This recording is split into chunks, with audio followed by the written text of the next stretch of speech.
বিসমিল্লাহির রহমানির রহিম। আসসালামু আলাইকুম প্রিয় দর্শক শ্রোতা, আমি নাজমুল সাকিব, সম্পাদক দৈনিক ফুলকি, ইউটিউব চ্যানেল ফুলকি নিউজ ও ফেসবুক পেজ ডেইলি ফুলকি পক্ষ থেকে আপনাদের শুভেচ্ছা জানাচ্ছি। আজ আমি কথা বলতে চাই, ঢাকা 19 আসন সাভারে কি বিএনপি প্রার্থী বদল হচ্ছে? এই প্রশ্নটা অনেকেই করতেছেন এবং অনেকে জানতে চাচ্ছেন।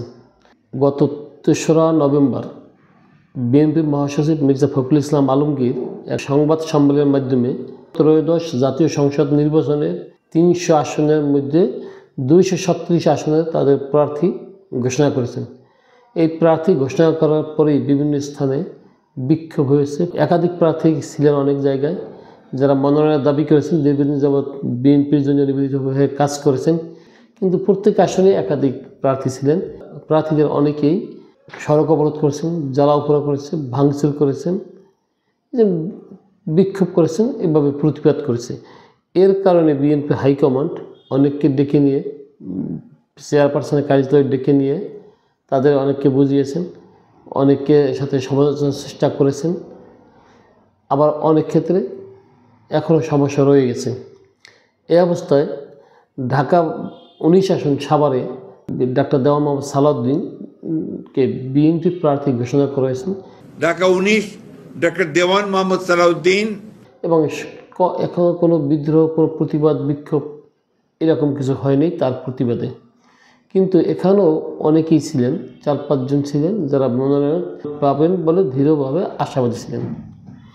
কিন্তু গতকাল সোমবার 24 নভেম্বর ঢাকা জেলা যুবদলের সাধারণ সম্পাদক মোহাম্মদ আইয়ুব খান মোটরসাইকেল শোভাযাত্রা বের করেন।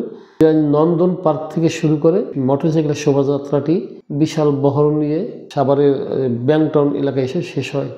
এই তার হঠাৎ করে র্যালিটি নিয়ে অনেকেই সন্দেহ মনে পোষণ করেছেন, অথবা অনেকে চায়ের আড্ডায় সমালোচনা শুরু করেছেন যে ডাক্তার দেওয়ান মোহাম্মদ সালাউদ্দিন আগামীতে মনোনয়ন পাচ্ছেন না, অথবা তার প্রার্থী বদল হতে পারে এই আশা। কিন্তু বিভিন্ন জায়গায় খোঁজখবর নিয়ে দেখা গেছে না, যুবদলের নেতা মোহাম্মদ আইয়ুব খান তিনি বিএনপি ধানের শীষের পক্ষে ভোট চেয়ে মোটরসাইকেল শোভাযাত্রা করেছেন।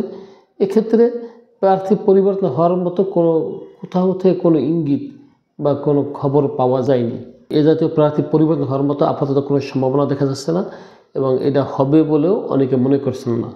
আমি বিভিন্ন জায়গায় খোঁজখবর নিয়ে জেনেছি যে না, ঢাকা 19 আসন সাভারে বিএনপি প্রার্থী বদল হবে না বা পরিবর্তন হবে না। আমরা বিভিন্ন মাধ্যমে জানতে পেরেছি 236 আসনের মধ্যে কমপক্ষে 40টি আসনে বিএনপির হাইকমান্ড উচ্চ পর্যায়ে একটি তদন্ত কমিটি গঠন করছে। এই তদন্ত কমিটির রিপোর্ট অনুযায়ী ওই 40টি আসনে প্রার্থী কম বেশি রদবদল হতে পারে। ঢাকা 19 আসন সাভারে তার কোনো সম্ভাবনা নেই বলে এ পর্যন্ত জানা গেছে। অনেকেই আমার কাছে জানতে চেয়েছেন বিভিন্নভাবে যে ভাই, জামাত নিয়ে কেন আমরা কোনো ভিডিও করি না বা কেন কোনো তথ্য আপনাদের দিচ্ছি না। না, আমরা অনুসন্ধান করছি, জামাত একটি ক্যাডার ভিত্তিক দল, এমনি কিছু বলা যায় না, মুখস্থভাবে বা অনুমানের উপর তেমন কিছু বলার সুযোগ নেই। আমরা ইনশাল্লাহ জামাত সম্পর্কে আগামীতে একটা সুন্দর তথ্যভিত্তিক ভিডিও দেওয়ার চেষ্টা করব। আপনাদের সবাইকে ধন্যবাদ। সবাই ভালো থাকবেন, সুস্থ থাকবেন। আসসালামু আলাইকুম রহমতুল্লাহি ওয়া বারাকাতুহু।